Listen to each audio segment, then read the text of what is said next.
What's up, Linjivo family? Ready to level up your English? Let's dive in the lesson.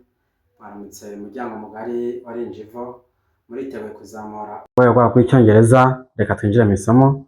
Salut la famille Linjivo, prêt à passer votre anglais au niveau supérieur. Entre dans le vif du sujet. Today we are having another paramount lesson all about prepositions most commonly used in English. Umunsi tugiye kurebera hamwe amagambo avuga indangahantu. Tugiye kureba igice cya mbere cy'aya magambo twita indangahantu mu Kinyarwanda, uburyo akoreshwa. Turi bubone interuro nyinshi zitandukanye, uburyo aya magambo ashobora gukoreshwamo. And then aujourd'hui nous allons voir les prépositions. Donc ça c'est une première partie. C'est la première partie qui va nous aider à savoir comment ces mots-là s'utilisent. Donc, ici, nous avons la définition d'une préposition. Then, in English, we say that prepositions are small words that show place, time, direction, movement, and relationships between things. Then, ama préposition ngo twavuze mu Kinyarwanda tuzita indangahantu. En français, les prépositions sont des mots qui servent à montrer une différence ou bien une relation entre les personnes, entre les lieux ou entre les objets. Then, as I told you that we are having the first part or just the first portion of these kind of prepositions, then you see we are gonna see some prepositions here. The first one we have in, we have on, we have at, we have under, behind, near, between, to, from, and with. And then in this lesson, we are going to learn these most common prepositions as I have told you before. Then in English, in Kinyarwanda, and French. Then those ones who use French will also understand and know how these prepositions are used in English. Tugiye kurebera hamwe rero aya ma preposition twavuze cyangwa izi ndangahantu tumaze kuvuga aha hejuru, hanyuma tukaba turi buze kuzisobanura mu Cyongereza. Tubona ingero nyinshi mu Cyongereza ndetse tuzisobanura mu Kinyarwanda, n'abakoresha Igifaransa turi buze kubafasha kugira ngo bamenye uko aya magambo cyangwa izi ndangahantu zikoreshwa. Then the first one we have here is at. Then this at as a meaning, it is used for a specific place or point. Iya tuyikoresha iyo turi kuvuga ahantu hasanzwe hazwi. Then you have some suggested examples here. When you say I am at school, I am at school, mu Kinyarwanda bivuga ngo ndi ku ishuri. Donc pour ceux ou celles qui utilisent le français, on dit je suis à l'école. Then na ahantu hasanzwe hazwi kubera ko ishuri n'ahantu hazwi. Ndi ku ishuri, bien je suis à l'école en français. Then we have the second example here. When you say she's at home, she's at home, mu Kinyarwanda tuvuga ngo ari mu rugo. En français on dit elle est à la maison, elle est à la maison, mu rugo naho n'ahantu hazwi. Then we have example number 3. They are at the bus stop, cyangwa mu Kinyarwanda bari ku cyapa cya bisi. Français on dit ils sont à l'arrêt de bus. Then we have the fourth example. Urugero rwa kane ruvuga ngo we arrived at the airport. Mu Kinyarwanda twageze ku kibuga cy'indege. En français on dit nous sommes arrivés à l'aéroport. Then the last example is he is at work. Ari ku kazi. En français on dit il est au travail. Then I suppose there are even many more verbs and many other words that you need to know. Harimo andi magambo menshi muri bukenere kumenya kubera ko isona mu Kinyarwanda biri buze kuborohera kumva uburyo aya magambo asobanuye. Même ceux ou celles qui utilisent le français, ils vont bien comprendre comment bien donc la signification de ces mots-là qu'on était en train de dire. Then we have number 2, which is in. In, this is used inside a place. Then it means talk about inside a place or just inside a country or a city, a room or a period of time. Turi buze kureba uburyo turikoresha mu nteruro. Iyo tuvuze in ni imbere mu kintu, ahantu runaka, imbere mu gihugu, imbere mu mujyi, cyangwa mu cyumba, cyangwa muri period y'igihe runaka, mu gihe runaka. Then as we have here some examples just to make you understand better how they are used up and how they are explained. The first one is she is in the room. She is in the room. Mu Kinyarwanda turavuga ngo ari mu cyumba. En français on dit elle est dans la chambre. Elle est dans la chambre. Then example number 2 is I live in Rwanda. Mu Kinyarwanda turavuga ngo ntuye mu Rwanda. Ntuye mu Rwanda cyangwa nsanzwe ntuye mu Rwanda. En français on dit j'habite au Rwanda. J'habite au Rwanda. Number 3, urugero rwa turavuga ngo there is water in the bottle. There is water in the bottle. Then mu Kinyarwanda turavuga ngo hari amazi mu icupa. En français on dit il y a de l'eau dans la bouteille. Il y a de l'eau dans la bouteille. Then urugero rwa 4, the example number 4 says we study in the morning. We study in the morning. Mu Kinyarwanda turavuga ngo twiga mu gitondo. Twiga mu gitondo. And then en français on dit nous étudions le matin. Bien, nous étudions pendant le matin. Nous étudions le matin, twiga mu gitondo. And then we have the example number 5. The children are in class. The children are in class. Mu Kinyarwanda abana bari mu ishuri. En français on dit les enfants sont en classe. Les enfants sont en classe. Then I try to give you many more examples to help you understand how these prepositions are used. Nagerageje gutegura interuro nyinshi zishoboka n'ingero nyinshi kugira ngo mushobore kumva uburyo aya magambo cyangwa izi ndangano zikoreshwa. And then we have the third preposition, that is on. And then it is used on a surface of days and dates. Ikoreshwa mu kuvuga ahantu runaka turi buze kubibona cyangwa mu kuvuga iminsi cyangwa amatariki. Then we have examples here. The book is on the table. The book is on the table. Mu Kinyarwanda turavuga ngo igitabo kiri ku meza. Kiri ku meza. Then that is the surface. N'ahantu runaka. It is on the table. Igitabo kiri ku meza. Bien, on dit le livre est sur la table. Donc, pour les francophones, il faut bien comprendre qu'on dit la préposition on, c'est juste signifie c'est sûr en français. C'est sûr. Le livre est sur la table. Then, number 2, the example is say, the phone is on the chair. The phone is on the chair. Mu Kinyarwanda turavuga ngo telefone iri ku ntebe. Téléphone iri ku ntebe. En français on dit le téléphone est sur la chaise. Then example number 3, we will meet on Monday. We will meet on Monday. Mu Kinyarwanda turavuga ngo tuzahura kuwa mbere. Meet, which means guhura cyangwa rencontrer mu Gifaransa. We will meet on Monday. Tuzahura kuwa mbere. En français on dit nous nous rencontrerons lundi. Nous nous rencontrerons lundi. Then number 4, the picture is on the wall. The picture is on the wall. Mu Kinyarwanda turavuga ngo ifoto iri ku rukuta. En français on dit l'image est sur le mur. Then the last example on is she wrote her name on the paper. She wrote her name on the paper. Mu Kinyarwanda turavuga ngo yanditse izina rye ku rupapuro. Yanditse izina rye ku rupapuro. En français on dit elle a écrit son nom sur le papier. Elle a écrit son nom sur le papier. Donc les francophones vont bien comprendre ça. Then we have the preposition number 4 is under.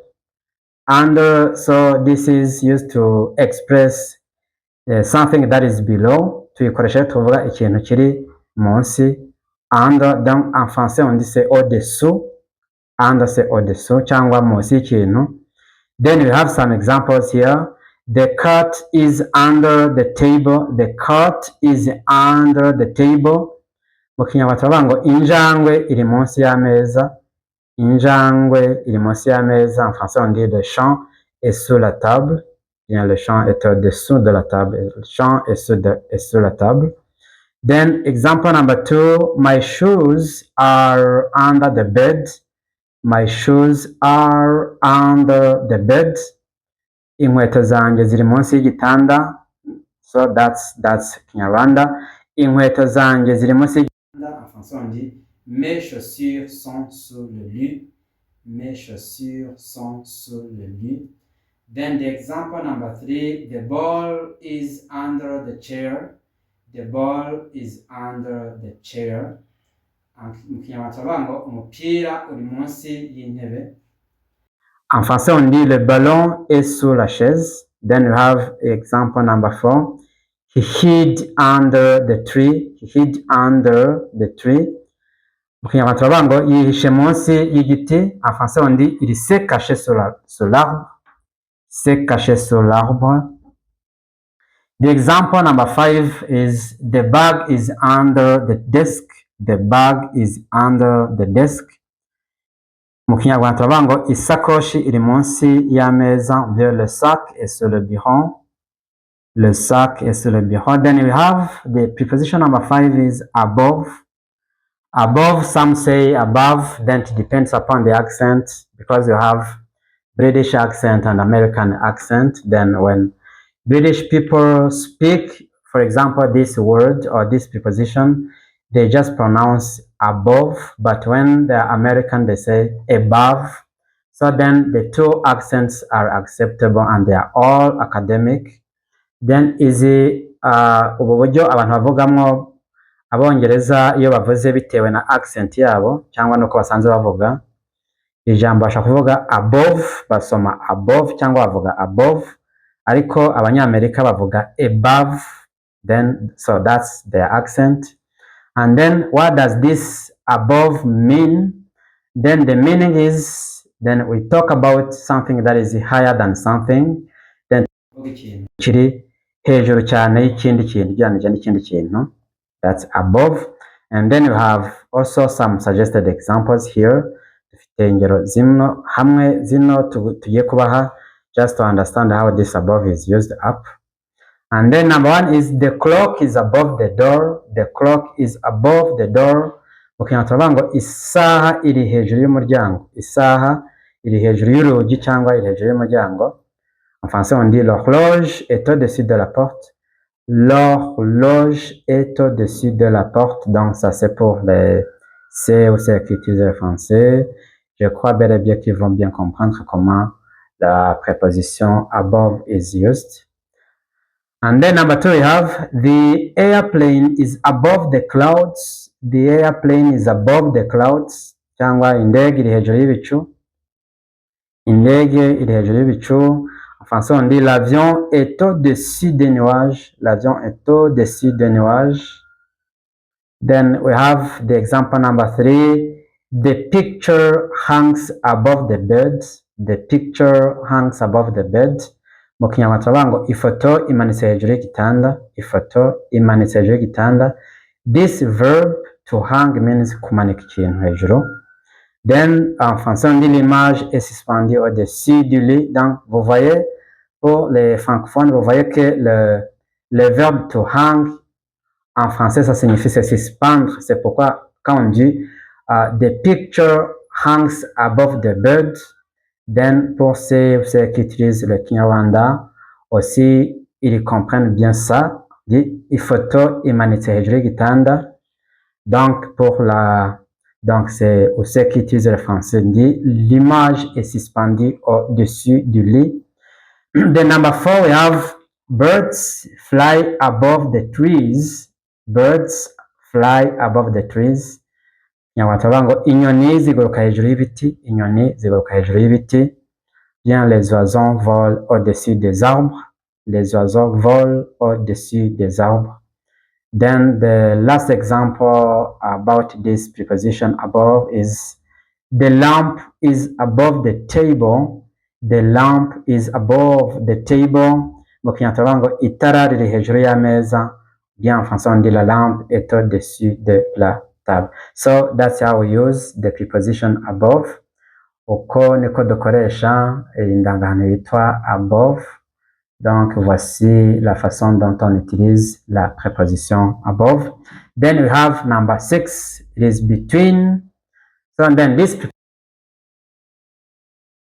ahantu isanzwe imenyerewe cyane gukoreshwa n'abantu benshi. Ntekereza ko abantu benshi bazi uburyo bakoresha iyi preposition. Donc abantu basanzwe bamenyereye gukoresha icyongereza nubwo batakivuga cyane, ariko iyi preposition between ni imwe muri prepositions ziri more common mu cyongereza zikoreshwa kenshi. Donc c'est une préposition qui est beaucoup commune, donc c'est une préposition qui est beaucoup courante en anglais. Je crois que même celles qui utilisent l'anglais, même pas beaucoup de fois, mais ils connaissent bien comment cette préposition s'utilise en anglais. Then we have this between. The meaning, we use it when we express something that is in the middle of two things. Tuyikoresha iyo turi kuvuga ibintu cyangwa ikintu kiri hagati y'ibintu bibiri. Then you have to be more cautious about this between. Ndashaka ko muba aware cyane uburyo dukoresha iyi between. Iyi between tuyikoresha iyo turi kuvuga ikintu kiri hagati y'ibintu bibiri gusa. Iyo tuvuga ikintu kiri hagati y'ibintu byinshi turaza kubibona. Then here between, you make sure that when you use this between, tuyikoresha iyo turi kuvuga ikintu kiri hagati y'ibintu bibiri byonyine. That's why to here is specific. Niyo mpamvu hano bagaragaje ibintu bibiri. And then we will just see these three examples. Turibuze kubibona mu ngero. Then we have some examples here just to see or just to show you how this between is leveraged. Uburyo in between ikoreshwa hano. Then the first one is the bank is between the school and the hospital. Then we have the school and we also have the hospital here. Dufite amagambo abiri, school tukagira na hospital, ishuri ndetse n'ibitaro. Then iyi bank iri hagati y'ibintu bibiri turi kuvuga. Iyi bank iri hagati y'ishuri, ikaba iri hagati y'ishuri n'ibitaro. Then we say that the bank is between the school and the hospital. Then mu Kinyarwanda turavuga bank iri hagati y'ishuri n'ibitaro. Then this is how this between is used up. Then iri hagati y'ibintu bibiri, ishuri ndetse n'ibitaro. Then en français on dit la banque est entre l'école et l'hôpital. Donc, then pour ceux qui utilisent le français, when we say between, you make sure that we talk about something that is between two things. Then, ou bien on parle d'une chose qui est entre deux choses. Then we also have another example here when we say she sat between her friends. She sat between her friends. Then yicaye hagati y'inshuti ze. Then we make sure, because even though here we said she sat between her friends, ubwo bivuga ko izi nshuti turi kuvuga hano ni inshuti ebyiri gusa. Yicaye hagati y'inshuti ze ebyiri. Yicaye hagati y'inshuti ze ebyiri. Because when you use between, you make sure that we are specific about two. Tuba tuvuga ibintu bibiri. Then en français on dit elle s'est assise entre ses amis. Donc entre ces deux amis, elle s'est assise entre ces deux amis. Donc laissons aider nos frères, bien nos sœurs qui utilisent beaucoup le français mais qui veulent étudier l'anglais. Donc quand on dit entre, quand on dit between, you make sure that we just talk about two. Quand on utilise la préposition between, donc il faut savoir qu'on parle une chose qui est entre des choses, ou bien entre des hommes, ou bien entre des objets. Donc, je suis en train d'utiliser le français ici pour aider ceux ou celles qui utilisent le français à bien comprendre comment cette préposition s'utilise. Then we have the example number 3, which is the ball is between the boxes. The ball is between the boxes. Umupira uri hagati y'amakarito. Then this is Kinyarwanda. Umupira uri hagati y'amakarito. The ball is between the boxes. And then en français on dit le ballon est entre les boîtes. Le ballon est entre les boîtes. Si, font bien savoir que on parle de deux boîtes. Le ballon est entre les deux boîtes. Le ballon est entre les deux boîtes. Même si on n'a pas bien spécifié le nombre de, mais il faut bien savoir quand on utilise between, we talk about two, then on parle de deux choses, il y a de deux objets. Le ballon est entre les boîtes. On parle aussi que le ballon est entre les deux boîtes. Then we have example number 4. Kigali is between many hills. Kigali is between many hills. Kigali iri hagati y'imisozi myinshi.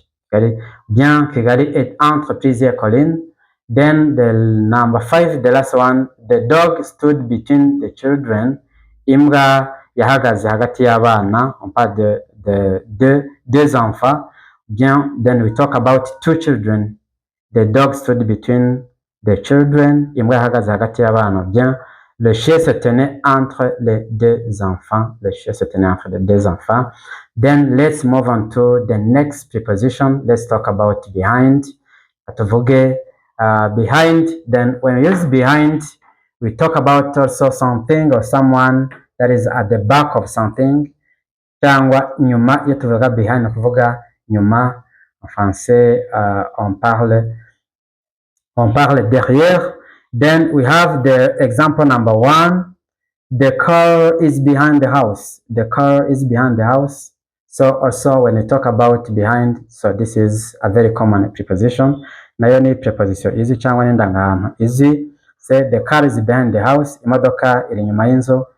Bien en français on dit la voiture est derrière la maison. La voiture est derrière la maison. Number 2 we have she stood behind the teacher. Cyangwa yahagaze nyuma ya mwarimu. Kinyarwanda en français on dit elle se tenait derrière le professeur. Then we have an example number 3. The boy hid behind the door. Umuhungu yihishe inyuma y'umuryango cyangwa yihishe inyuma y'urugi. En français on dit le garçon s'est caché derrière la porte. Then you have the example number 4. The garden is behind the school. The garden is behind the school. Mu Kinyarwanda turavuga ngo ubusitani buri inyuma y'ishuri. En français on dit le jardin est derrière l'école. Dans number 5 you have my friend sits behind me. Inshuti yanjye yicaye cyangwa yicara inyuma yanjye. Français on dit mon ami s'assoit derrière moi. Then I suppose that also this preposition behind is well understood. Ntekereza ko ni ndangahantu yitwa behind nayo irumvikana kandi ni imwe mu ndangahantu zikoresha cyane mu Cyongereza abantu benshi bamenyereye. So now let's jump on to number 8, in front of. So iyo tuvuze in front of tuba tuvuga ikintu kiri imbere y'ikindi kintu cyangwa imbere y'umuntu. So we have some examples here. And then like in front of nkuko twavuze bisobanura mbere y'ikintu runaka. Abafaransa cyangwa akoresha igifaransa bavuga devant. Then we are going to see how this preposition is also used up. Then we have, for example, when we say the teacher is in front of the class. Mu Kinyarwanda turavuga ngo mwarimu ari imbere y'ishuri.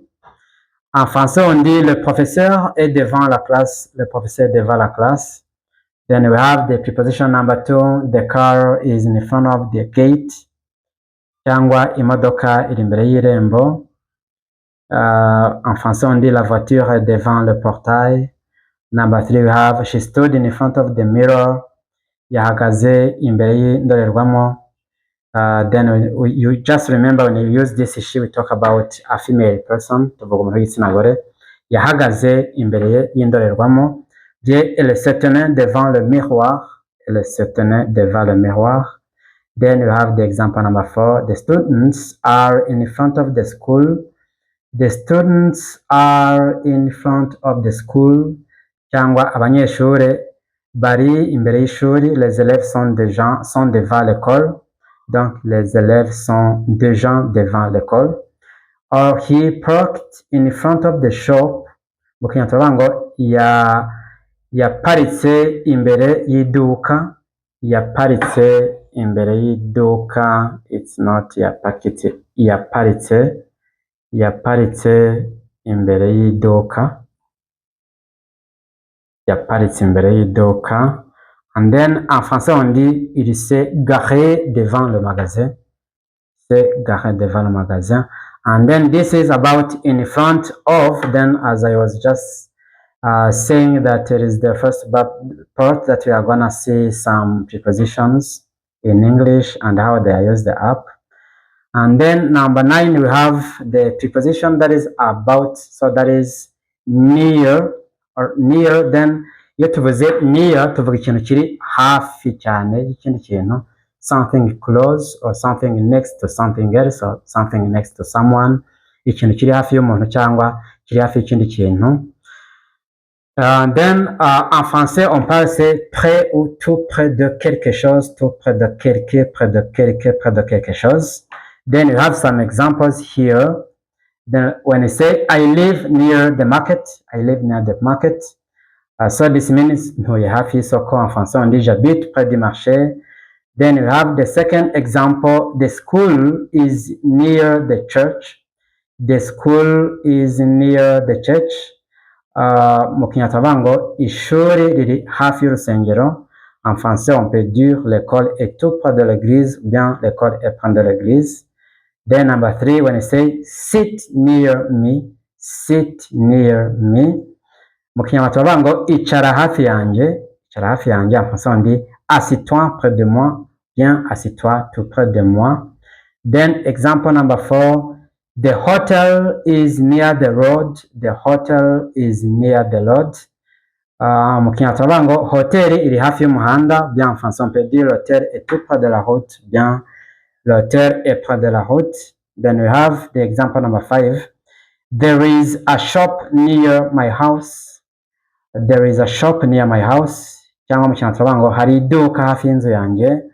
Bien en français on peut dire il y a un magasin près de ma maison. Bien il y a un magasin tout près de ma maison. Then apart from that, we also have another preposition that is with. So this is also the commonest preposition. Nayo ni preposition ikoreshwa kenshi cyane, imenyerewe kandi ikoreshwa mu magambo menshi y'Icyongereza.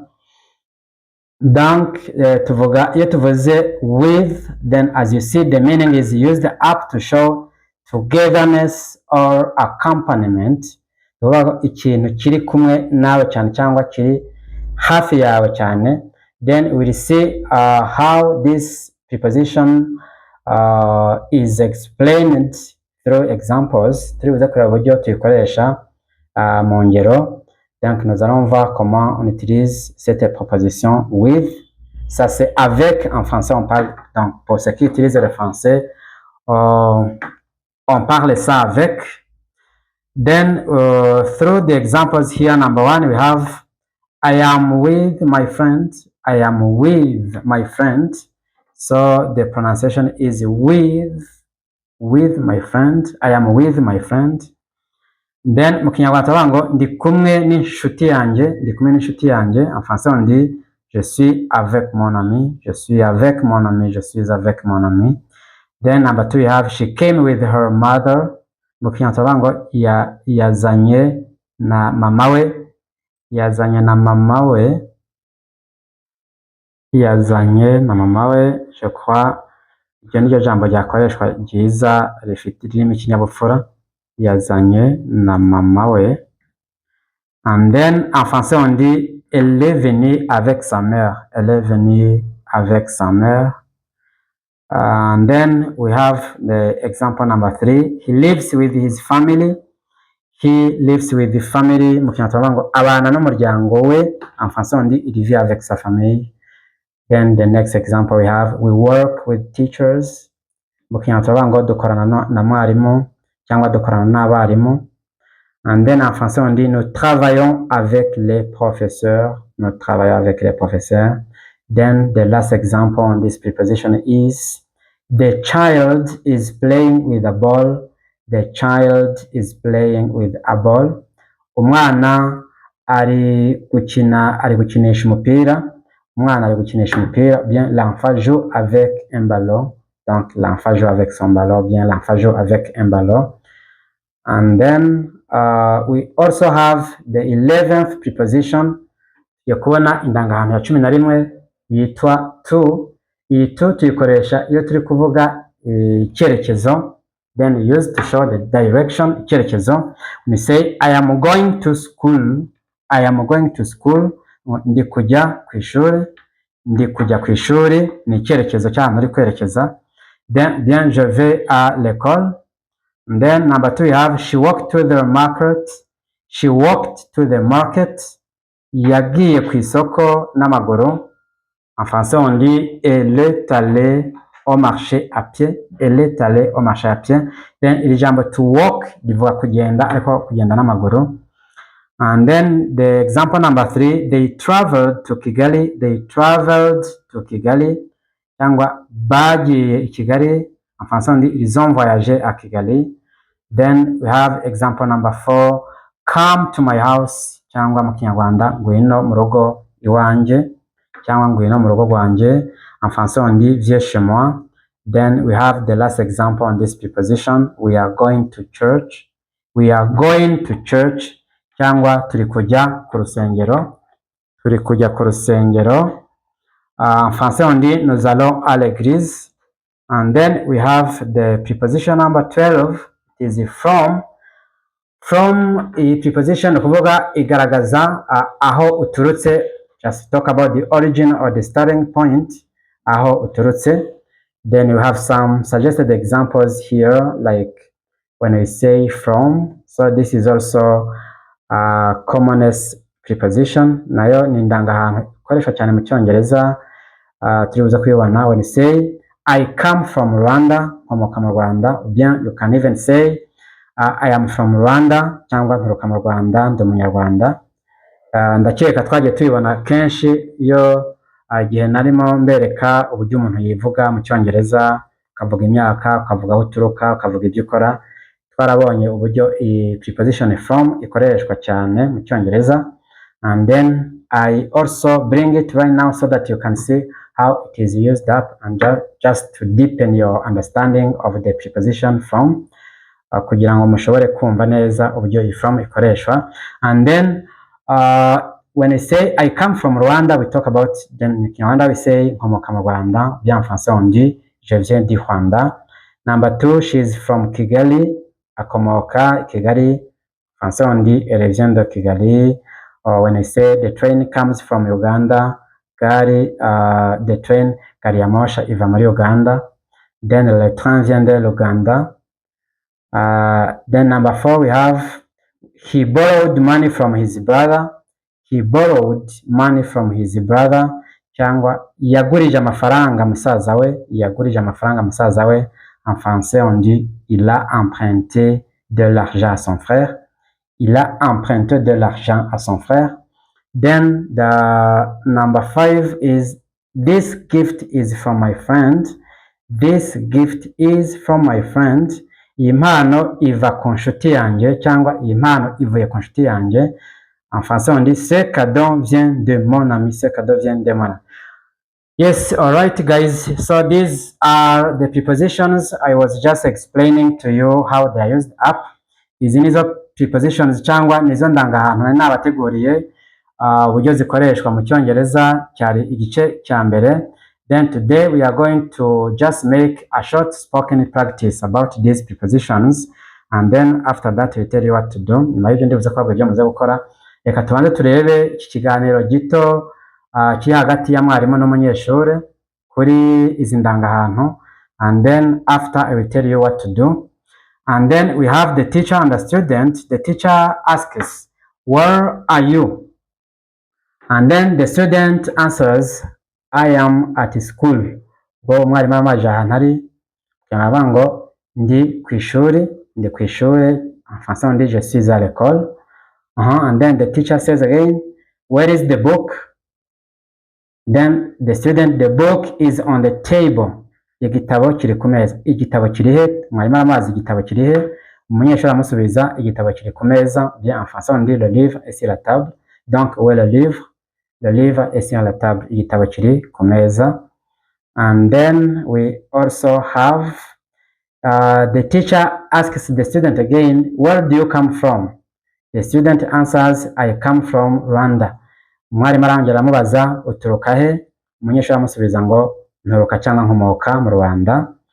And then the teacher asks the student again, who are you with?